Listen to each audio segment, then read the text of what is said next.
I work a lot in the environmental world. Yeah, I guess. that's where I wanted to move next. Yeah. The hippie world where I live. Well, hey, man. So one thing that I've really taken from a meeting that you did with, I believe, our central committee was you were describing the regulations from the EPA. Oh, we're talking about ozone? Yeah, and everything that it takes. Mm-hmm. And you made a really interesting point about if you did meet those standards, what would Utah look like? Well, we wouldn't be driving automobiles. No automobiles, not even one. We likely at this point, in order to reach it. So what we're talking about here is the precursor compounds that lead to ozone. Ozone isn't just naturally formed in factories and equipment. It takes several compounds to mix in the air with sunlight in order to create ozone. The ozone regulations in the early 2000s were 80 parts per billion. Then they dropped them to 75. Now they're 70. And there's a lot of talk about dropping it down to 65 parts per billion. So we did a big study, the state did, and based on the modeling and what we have done, we've determined that, so we hit typically around, I think, 76, 77 parts per billion on our bad days. And those bad days are what our average. Take 3 years, highest levels over a 3-year period. That becomes what you have to hit in order to become compliant with an national ambient air quality standards. So we're hitting around, mid 70s, upper 70s, typically on these bad days. We as a state, when we look at all of the emissions and the precursor compounds that come into the state, we only, as a regulatory body, our Division of Air Quality can only regulate about 15% of those precursor compounds. That means the rest comes from things that are federally controlled, like trucking, planes, trains. We have natural sources that come off of the lakes, off of natural phenomena like forest fires is a huge component to those precursor compounds. We have emissions coming in from other states that land here, California being a huge contributor, to some degree Nevada and some of our fellow states. We have an inversion that naturally this is what traps that in. So these compounds are blowing across and they're coming from our manufacturing, they're coming from foreign countries as well as different states. And as that air moves across, when we have an inversion, it gets trapped in here. And in those compounds, do the little thing with the sunlight, and we get high ozone layer levels. So the state controls 15% of that 76, 77 parts per billion. So if we get rid of our 15%, we can come barely within compliance of that 70 parts per billion. So we're just barely under. What can we control? Well, that's our manufacturing, that's our automobiles, and that's home resources. So when you're firing up your natural gas stove, when you're turning on your lawnmower, or even your furnace. Yep, exactly.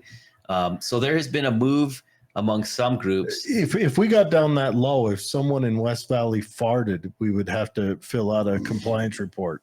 Well, yeah, and that's where we start running into this issue that we're looking at. We can comply if we make cuts that would drive all of our industries out and we wouldn't be driving our cars anymore, right? But then we're in compliance until they drop that level from 70 to 65, which there's serious discussion. They've always dropped it in the past. And then we need to start culling the herd. At that point, we need people to leave the valley. Like, not some, all people to leave the valley. In this modern world they're building, would you think like for caveman attire, do you think like a cheetah print or maybe bigger spots like a giraffe print? We would literally have to have no citizen in this state to meet their regulations. If it drops down to 65, we're looking at that kind of level of and it would be fine if people were here. We just couldn't have any fires to heat our, caveman. So to meet this, we wouldn't be cavemen because cavemen could at least start a fire. We couldn't even start a fire. So the standard we have set to out by the uninvent the EPA, wheel. but the standard is so high. We're not even able to. Low to is actually meet the right word. It's so low. Yeah. We couldn't possibly meet it without turning ourselves into the days of the pioneers. Yeah. And hopefully not lighting a fire. Our air quality here is about as good as it was in the 1880s and 1890s.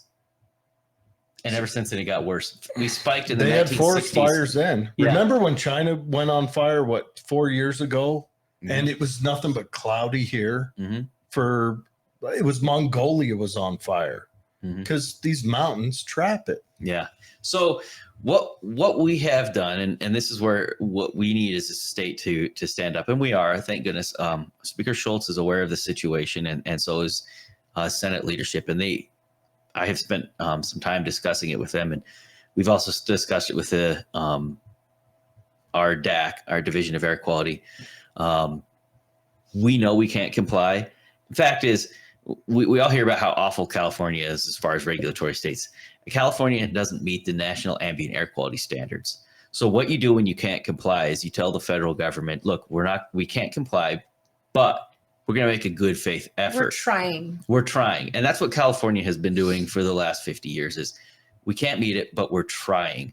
And so some of the proposals out there now that they're looking at is getting rid of 2-stroke motors and your small personal gas equipment.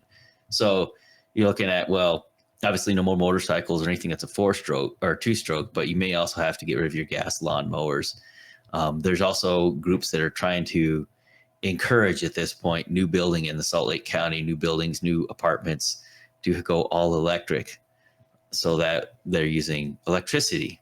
Now, we all know that when you use electricity and your source of electricity is 100 miles away, you get a massive amount of inefficiencies over those transmittal lines. So you're going to be using more natural gas to create that electricity. It's just going to be someone else's problem and not Salt Lake Valley's. We'll make it Delta's problem. We'll make it Vernal's problem, but it won't be Salt Lake's problem anymore.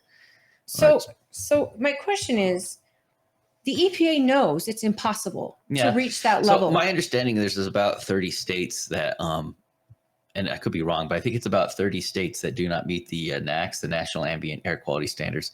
So what the EPA is looking for is states to start saying, okay, what are you going to do to show a good faith effort?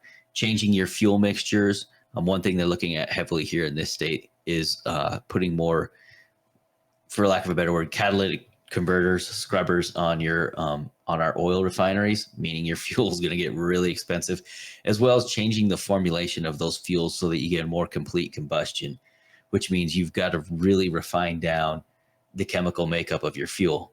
That's why fuel in California costs $6, $7 a gallon. So when the EPA moves through and destroys the United States, what are they going to govern over then? When we're Somalia, and we're like in the midst of civil wars, the EPA going to be going out there? Come on. Well, and that's the issue we run into is I get tired of this discussion because what the environmental movement is, and I mean, this is the world I live in. The environmental movement seems to have the attitude that America is bad. And what we need to do is humans are bad. Yeah. Humans are bad. So what their solutions are is always to take, how would you say this? The biggest problem a lot of the progressive world has is with colonialism. They see the Western world as colonizing the rest of the world, right? Yeah. And the environmental movement is the world's biggest and, in my opinion, most evil form of colonization. What Western Europe and the United States and Canada has done with the environmental movement has turned China, Indonesia, Malaysia, India into countries that are filthy.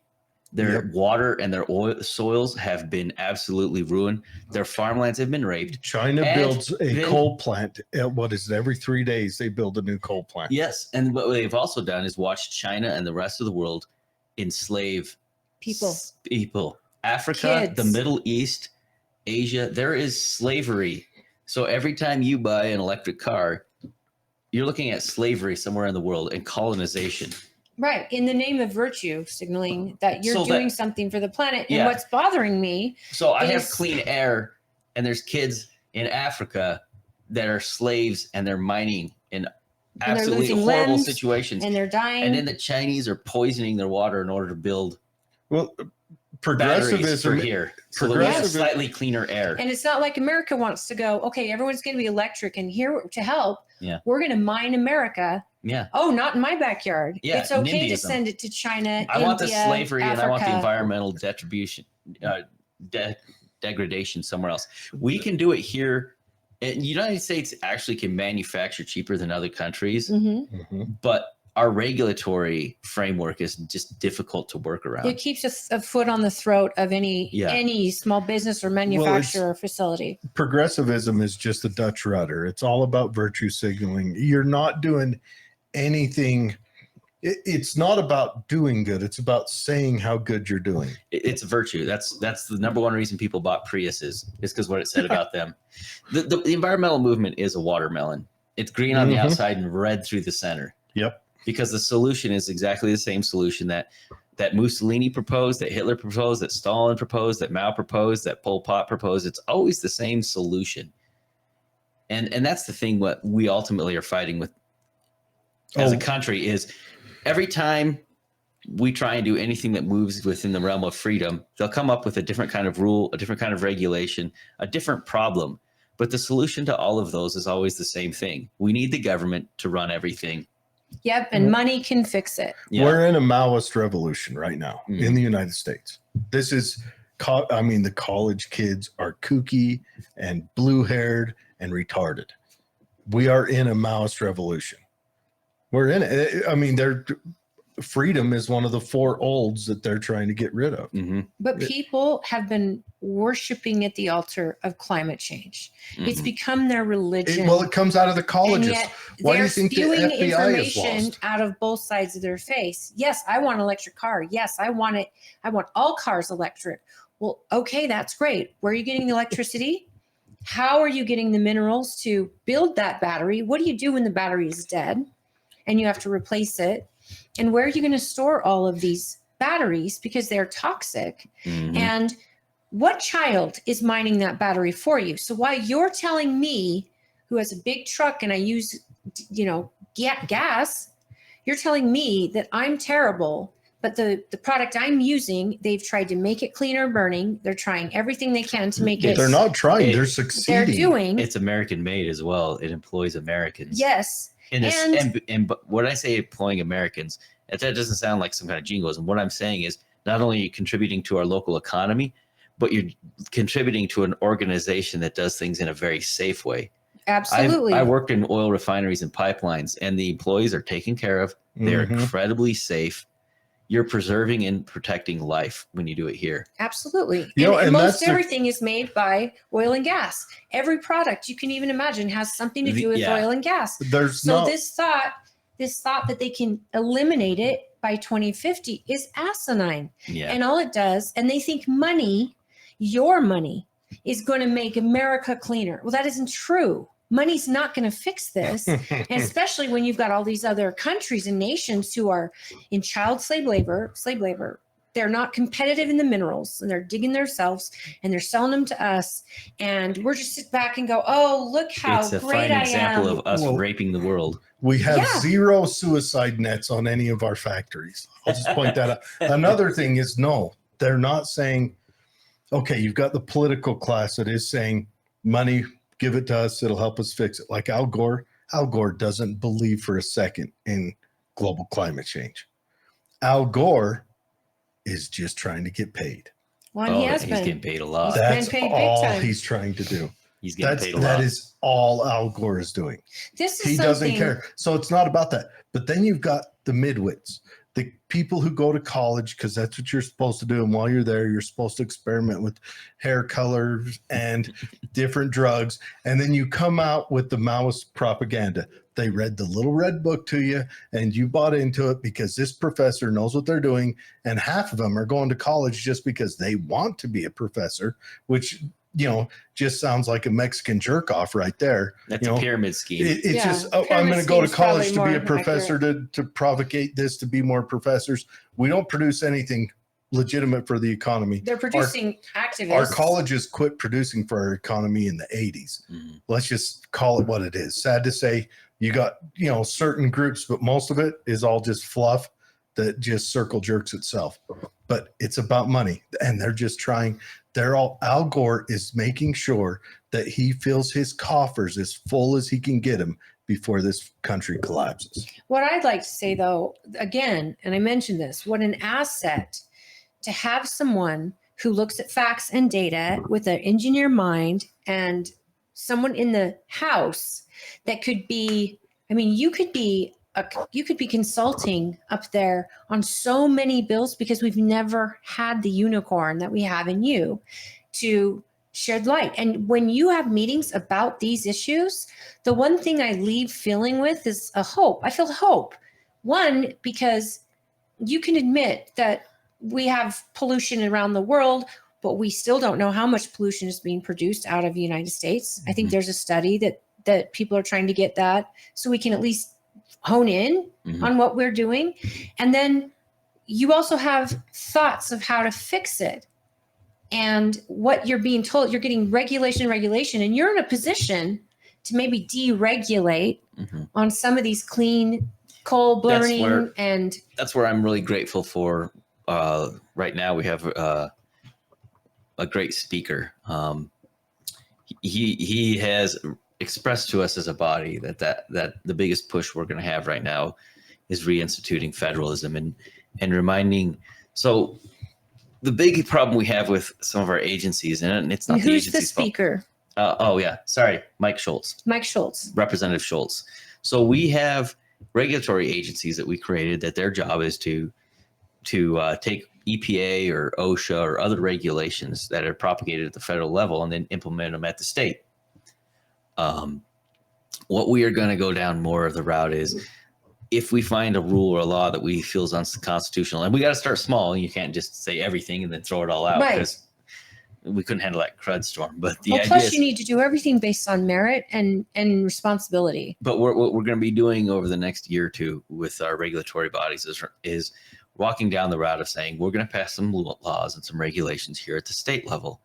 And if they conflict with the federal level, you're going to go and do what the state says. And we're going to let the federal government come in and try and sue us. And we're going to see if they actually do cut highway funds.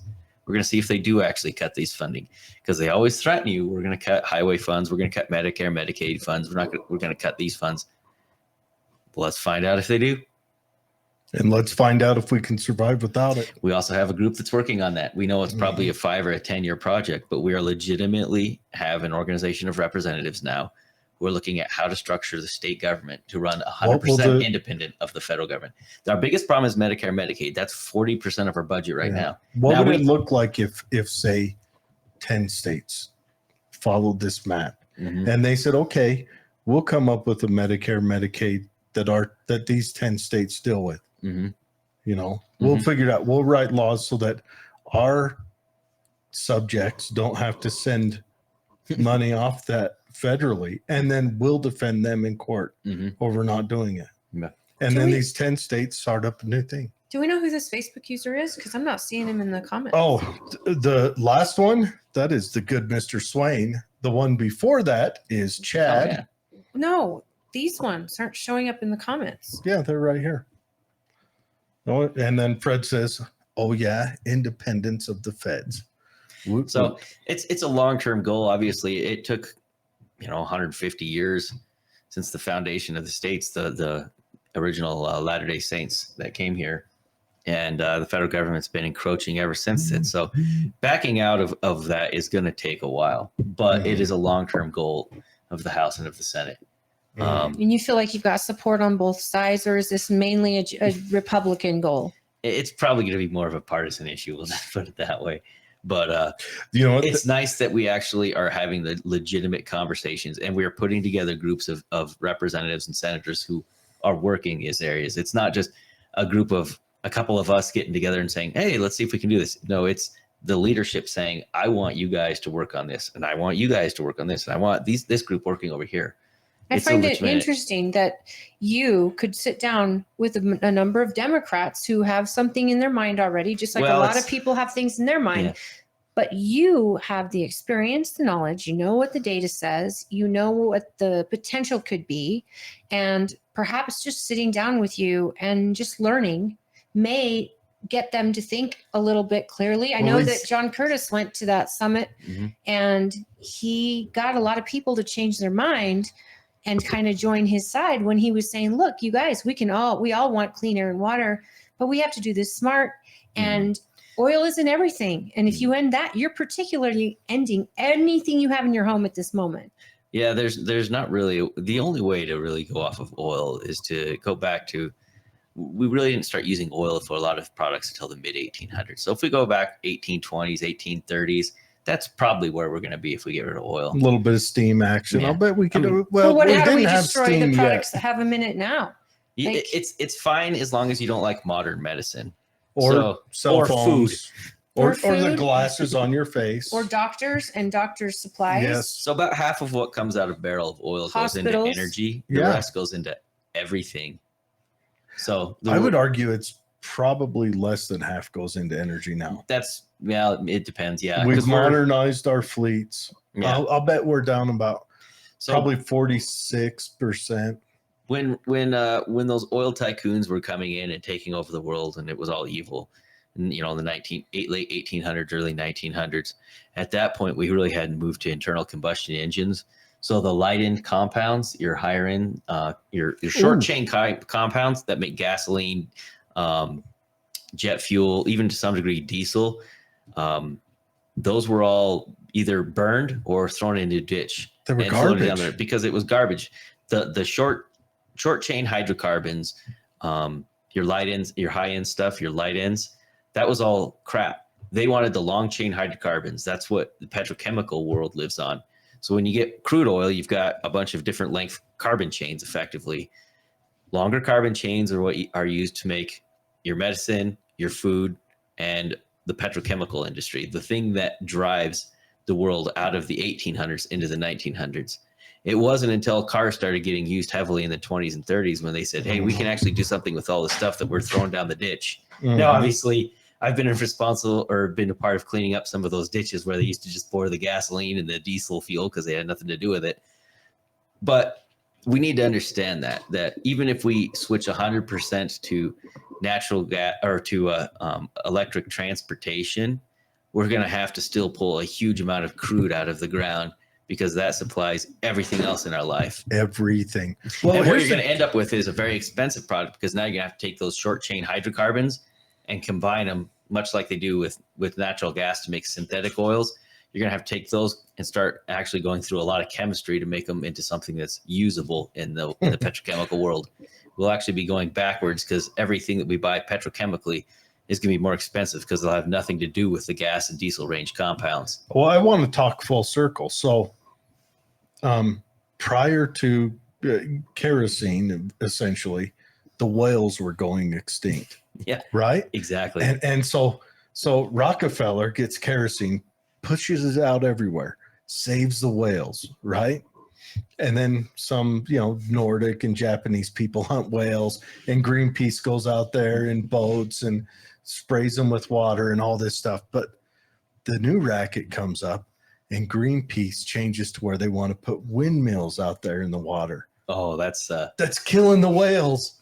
And so Greenpeace is now going to make the whales, which Rockefeller worked so hard to keep on this earth, they're going to make them extinct. And for all of us in the I Hate Whale Club, it's a big win for humanity. Down with the whales. Just want to throw that out there.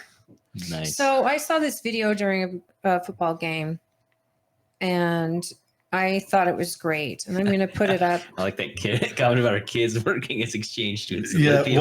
I like how he said chimney sweeping children. Once kids slide up their first chimney, they will become Republicans.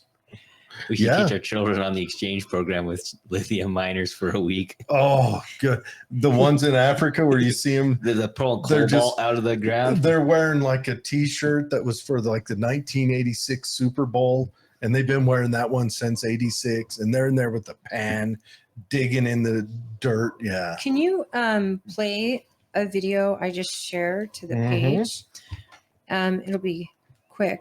Where is it? So I don't know if you want to, that's the things I'm working on. I'm actually not working on anything in the environmental world. I'm just mostly helping the caucus with stewardship. So education tends to be where I need to keep going.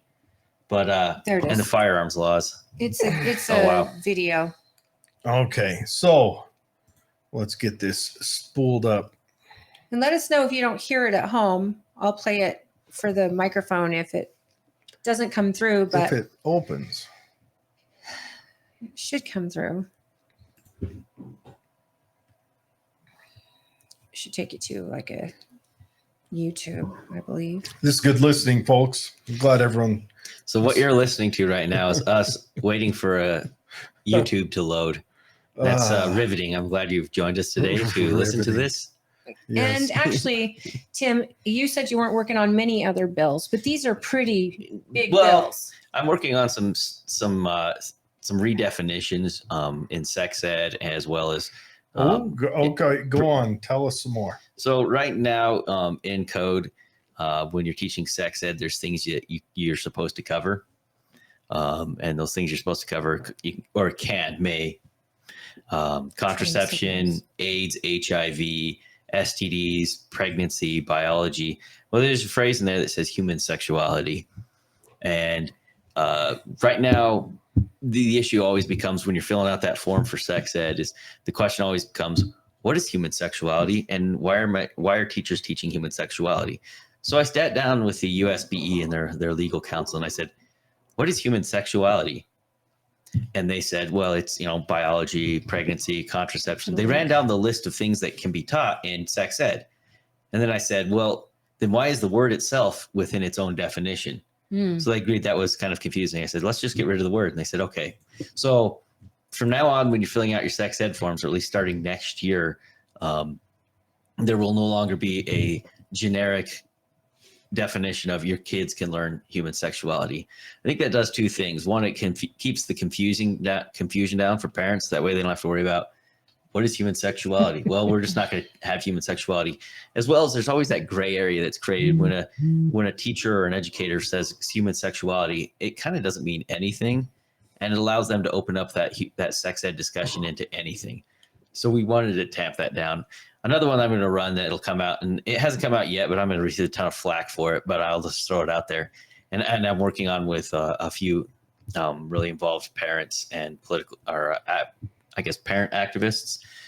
There is a certain level of protection right now for teachers when they're doing the sex ed training, or when they're talking anything biology, when they're doing any kind of teaching effectively or instruction, that if they show material that is, how would you say it? We would define as pornography, but it's educational, then they're protected. I'm removing that protection, because if you and I showed porn to a kid, we're committing a crime. Yeah. Yes. So I'm saying if an educator is showing material, or a librarian, anyone who's showing material in an educational environment, if they show them material or expose them to material that's defined as pornography, that protection is no longer there.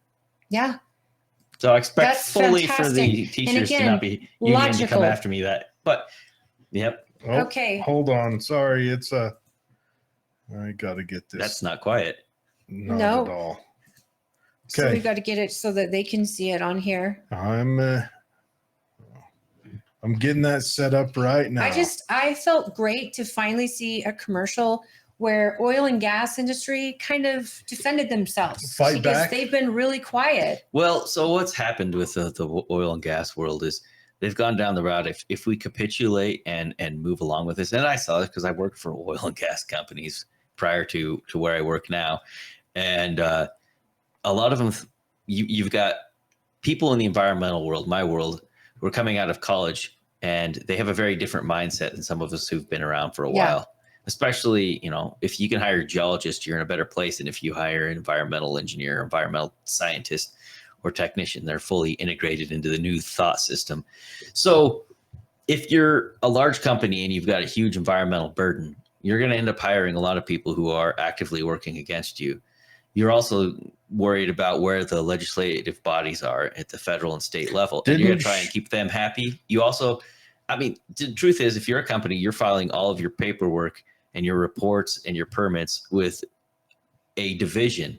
I think in our case, the Division of Environmental Quality, and you don't want to make them mad, let's just say.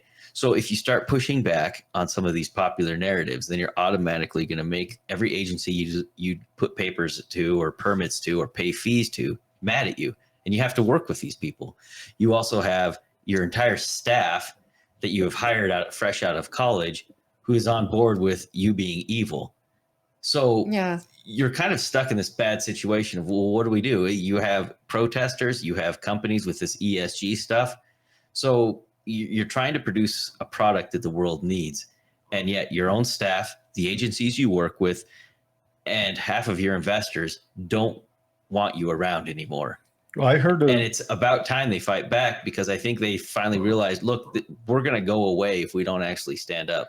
Well, I heard a rumor and they're that saying the American people have no idea what that looks like if they do. Yeah, I heard a rumor that Shell, that BlackRock bought 60% of the board of or 60% of the shares of Shell. Yeah, I don't know and how then much. Forced their board to take on 3 anti-oil activists on a 5-person board, and forced more than half of that to be anti-oil activists. And so Shell has been making these suicidal decisions lately because of that, because the board is essentially ran by people who want Shell to go away. Yeah, I don't know the percentage of the companies, but I know that has been a strategy from BlackRock, Vanguard, some of these other companies, is to get their own people on there. So can we do it? Changes the direction of the companies. Yep. Yeah, we can This do it. played during a really popular football game. I was stopped and went, wow. It's time. So it's nice to see. Just gotta remember to breathe. Really? Will. Not his fault. This is what a hospital would look like without oil and natural gas, and nobody wants this. Find a different hospital. Whoa, whoa, whoa. Well, check this out.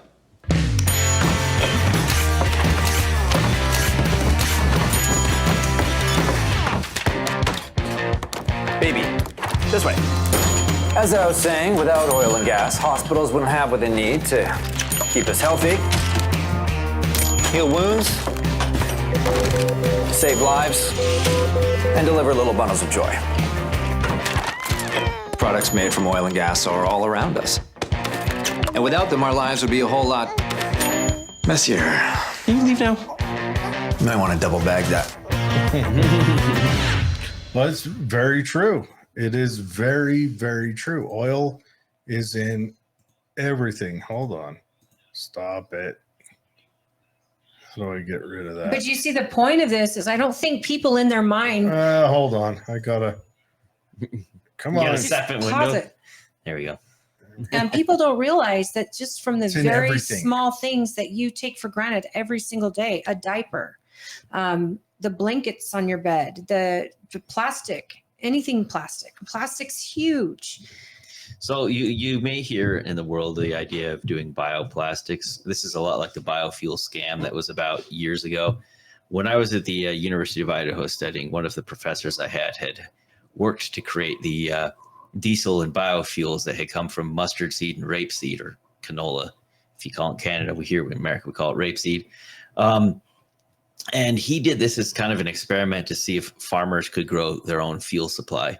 I grew up in an area where we dry farm, so you just throw stuff in the ground and it explodes. It's crazy.